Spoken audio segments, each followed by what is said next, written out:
चोरी, पुलिस की लापरवाही और अब डर का साया। मायागंज नस्क क्वार्टर में 10 महीने बाद भी न्याय की तलाश में भटक रहा पीड़ित परिवार। 22 जुलाई 2024 मायागंज हॉस्पिटल के पीछे स्थित नस्क क्वार्टर। यहां हुई एक गंभीर चोरी की घटना ने पूरे क्षेत्र को हिला दिया। इंटर्न हॉस्टल वार्डन मीनू कुमारी के घर से करीब 10 लाख रुपए के जेवर और कीमती सामान चोरी हो गए। उस वक्त उनका परिवार घर पर मौजूद नहीं था।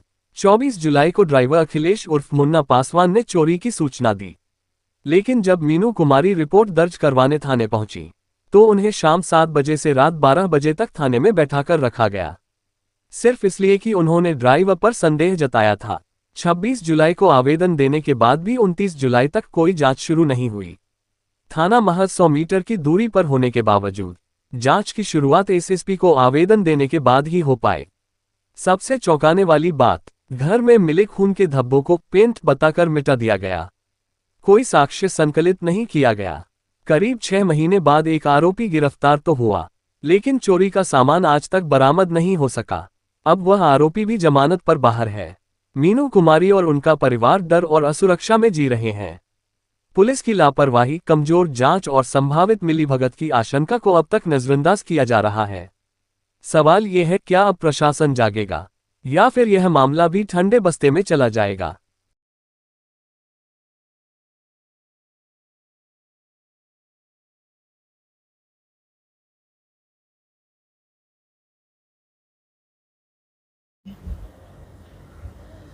मैम, क्या घटना हुई थी और कितने दिन हो गए आपकी घटना को? मेरे घर में जो घटना हुई उसका करीब 9 महीना करीब बीत चुका।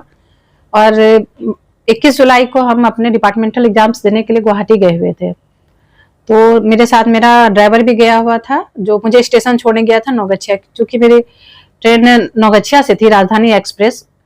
तो मुझे छोड़ने के लिए गया हुआ था और सिर्फ वही जान रहा था कि हम लोग आउट ऑफ स्टेशन जा रहे हैं। वही 21 को हम यहाँ से निकले और 22 की रात मेरे घर में चोरी हो गई। क्या क्या मुख्यतः चोरी हुई थी आपके यहाँ? चोरी में मेरा नेकलेस सेट है, कंगन है, टीका है, जितने भी लेडीज का श्रृंगार का सामान होता है, चैन है, झुमका है, इयररिंग्स है, रिंग्स है, बहुत कुछ है। कितने रुपए का सामान? लगभग वो 20 लाख का मेरा उसमें ज्वेलरी, एप्पल का आईपैड है, कैश है और सिल्वर का भी कुछ ऑर्नामेंट्स वगैरह बहुत कुछ है। कैसे पता चोरी हुआ? ये चोरी का सूचना मेरे ड्राइवर ने ही दी। मेरे ड्राइवर ने पहले मुझे कॉल लगाया, लेकिन मैं बिजी रहने के कारण, बाहर आउट ऑफ स्टेशन रहने के कारण कॉल रिसीव नहीं कर पाई। तो उन्होंने मेरे घर पे जाकर के सूचना दी, तभी मेरे घर वालों ने दिया। लेकिन ये अखिलेश मुन्ना पासवान ने ही यहाँ पे चोरी का हल्ला किया। आप कब आई? मैं 24 तारीख को मुझे पता चली, तो मैं 25 को आई। 25 को आकर के मैं शाम 7 बजे जाकर के डायरेक्ट थाने पे गई। कौन सा थाना? बराड़ी थाना था। वहां पर मेरा ड्राइवर अखिलेश मुन्ना पासवान, जिसपे मुझे संदेह था, थाने वालों ने उसको पूर्व से ही, पहले से ही, बिना किसी सूचना, मुझसे कोई बातचीत नहीं हुई थी, लेकिन वो ड्राइवर को पहले से ही बैठा के रखा था। और एक जो संदिग्ध था, उसे बुंगा पासवान, उसके पिता को वहां पे बैठाया हुआ था, जो लगातार इस मोहल्ले में चोरी करता है। उसके फादर को बैठाया गया था और मुन्ना पासवान को पहले से ही पुलिस अपने गिरफ्त में रखी हुई थी। क्या हुआ उसके बाद?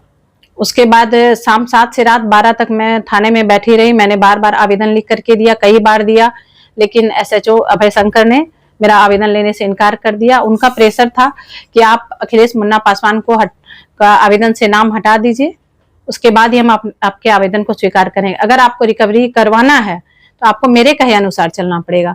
आप अपना दिमाग लगाइएगा तो आपका सारा सामान चला जाएगा। फिर आपने क्या किया? फिर 12 बजे रात तक बैठने के बाद मायूस होकर के मैं घर चली गई। मैंने 3-4 आवेदन उन्हें पहले भी दिया, जिसमें ड्राइवर का नाम अंकित था, उन्होंने रख लिया और मुझे कोई रिसीविंग भी नहीं दिया।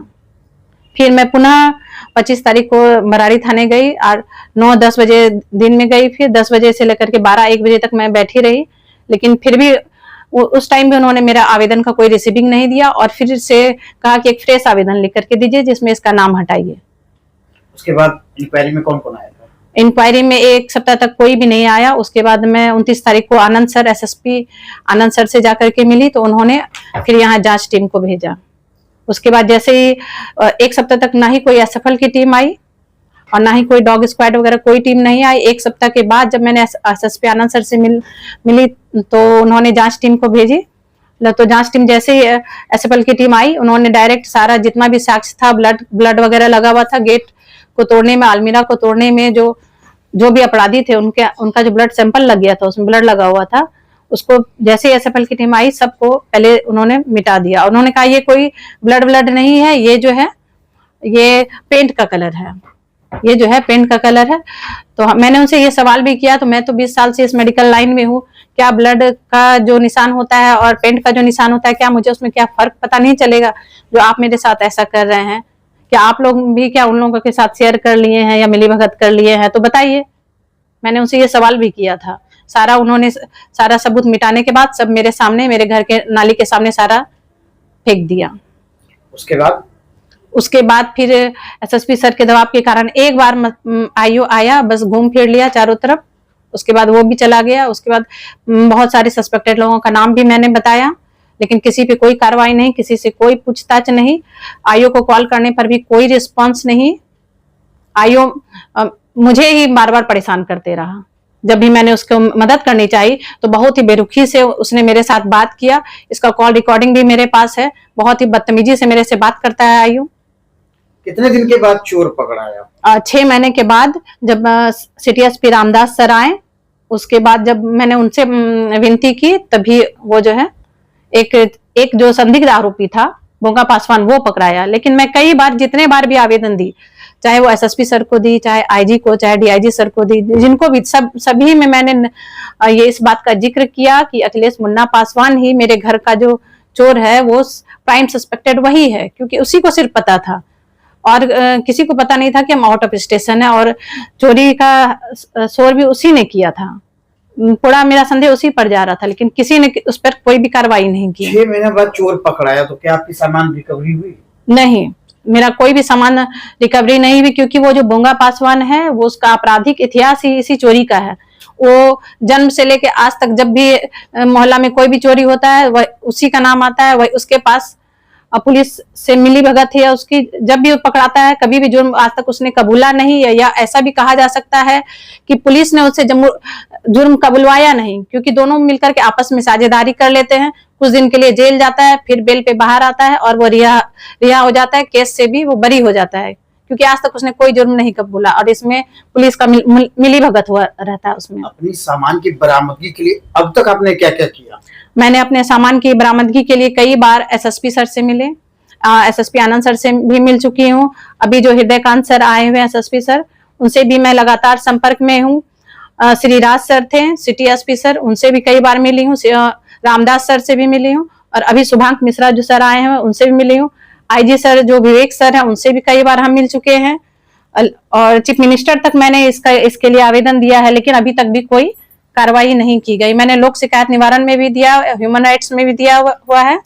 पुलिस के इतने बड़े बड़े अधिकारियों से मिला, पुलिस की ओर से क्या आश्वासन दिया गया? पुलिस के तरफ से आश्वासन दिया गया कि हाँ काम हो रहा है, काम हो रहा है। बस वो लोग एक ही डरा लेके बैठे हुए कि सीडीआर का जांच किया जाएगा, देखा जाएगा, उस दिन का जो है डाटा डंप किया जाएगा, लेकिन ऐसा कुछ भी नहीं हुआ।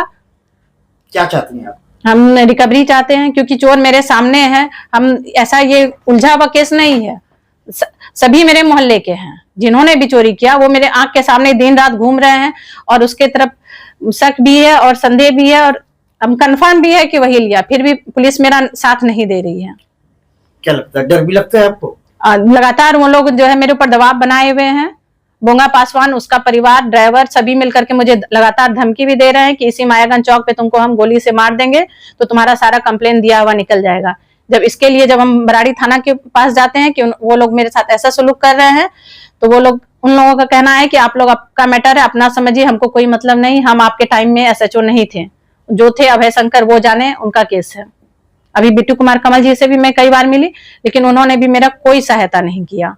आज अगर पुलिस, बराड़ी थाने की पुलिस अगर ईमानदार रहती, तो आज ये 1 साल से जो हम ये झेल रहे हैं, ये मेरे साथ ही ऐसा नहीं होता। इसका सारा जिम्मेदार बराड़ी पुलिस, अभय शंकर और आईओ अविनाश राउत है, और उसके साथ ही एक उस थाने पर एक ड्राइवर भी है पिंटू, जो मीडिएटर का काम करता है। इधर का माल उधर करना, उधर का उसके थ्रू सारा शेयर होता है। क्योंकि वो लोग पुलिस ऑफिसर हैं, सरकारी कर्मचारी है, डायरेक्ट वो लोग पैसा नहीं ले सकते हैं, वो उसके थ्रू ही सारा काम होता है। और मेरे केस में भी वो पिंटू ही के द्वारा ही सबको शेयर किया गया है।